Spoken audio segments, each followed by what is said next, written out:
मेरे दोस्तों, इजराइल परेशान हो गया है। इजराइल शॉर्ट टर्म अलर्ट हासिल कर पा रहा है। समझा देता हूं। अमेरिका के जो मिडिल ईस्ट में डिफेंस सिस्टम थे तबाह हो गए, रडार था तबाह हो गया। सबसे बड़ा रडार जो मिडिल ईस्ट में अमेरिका का था, जो इजराइल और अमेरिका दोनों यूज करते थे अर्ली वार्निंग के लिए, यानी 5000 किलोमीटर रेंज हुआ करती थी उस रडार की। 5000 किलोमीटर के भीतर अगर कोई भी दुश्मन का रॉकेट मिसाइल उड़ता था तो अमेरिका और इजराइल को तुरंत पता चल जाता था। कई घंटे पहले उनको यह अपडेट हो जाता था कि हाँ भाई, कोई मिसाइल हमारी तरफ आ रही है, ठीक है, या उनके 5000 किलोमीटर के दायरे में कोई मिलिट्री एक्टिविटी हो रही है, उनको पता चल जाता था। फिर इसके बाद सऊदी अरब, कतर, जॉर्डन, इजिप्ट, भाई यहां पर अमेरिका के एयर डिफेंस सिस्टम काम किया करते थे। अब तमाम मिडिल ईस्ट के एयर डिफेंस सिस्टम अमेरिका के ईरान ने उड़ा दिए और जो मेन एयर डिफेंस सिस्टम था रडार, वो उड़ा दिया।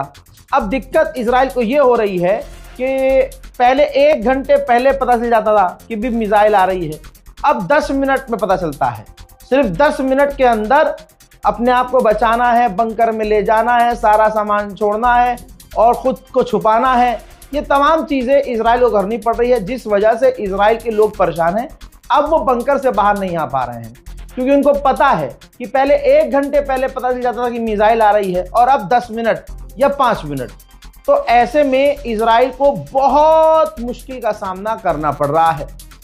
मेरे दोस्तों, बहुत मुश्किल में है अंधभक्तों का फादरलैंड, लेकिन ये फादरलैंड अपने बाप के भी नहीं है। आप जरा सोचे, फादरलैंड के खतरे में होने के बावजूद तमाम अंधभक्त अब खामोश हैं। कोई भी हिंदू संगठन, कोई भी आरएसएस और कोई भी इजराइल का समर्थक, मेरे दोस्तों आप देखें, ये गद्दार पहले भी गद्दार थे और आज भी अपने बाप से गद्दारी कर रहे हैं। कोई संगठन, कोई हिंदू संगठन इजराइल नहीं पहुंचा है। अब पूजा पाठ इनकी इजराइल के लिए बंद हो चुकी है। अच्छा खासा इजराइल जीत रहा था, इन्होंने तिलक लगाना शुरू कर दिया, नेतन्याहू की फोटो की आरती उतारना शुरू कर दी। अच्छा खासा जीत रहा था, इनकी पनौती क्या लगी कि अब इजराइल को भी बजा दिया बुरी तरह से ईरान ने, और अमेरिका अब सीज फायर की मांग कर रहा है कि भैया बस कर दो। दोस्तों, इंटरनेशनल एनर्जी एजेंसी ने कहा है, जो वर्ल्ड लेवल की है, इसने कहा है कि इतिहास में पहली बार इतनी बड़ी मुसीबत देखी जा रही है। इतिहास में पहली बार ऑयल क्राइसिस, गैस क्राइसिस देखे जा रहे हैं इस जंग की वजह से, और ईरान ने पूरी दुनिया को हिला दिया है। याद है ना ईरान ने क्या कहा था? ईरान ने कहा था अगर हमारे सुप्रीम लीडर को टच किया तो पूरे इलाके में आग लगाएंगे और पूरी दुनिया हिलेगी। वहीं मेरे दोस्तों, बार बार कह रहा हूं, हर अपडेट में कह रहा हूं, ऐसा नहीं है कि ईरान का नुकसान नहीं हो रहा हो। ईरान का भी नुकसान ऐसा हो रहा है कि इतिहास में ईरान ने इतना नुकसान नहीं उठाया होगा। बहुत बुरी खबर बता रहा हूं, ईरान के एरोस्पेस के चीफ, जी हां, उनके घर पर बमबारी, जो अपनी पत्नी, खुद और अपने बच्चों के साथ, अपने पूरे घर परिवार के साथ मारे गए हैं।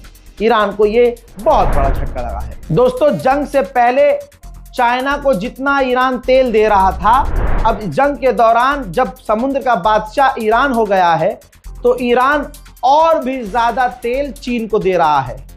काश हमारे गधे को यह पता होता कि किससे दोस्ती रखनी है और किसकी गुलामी नहीं करनी।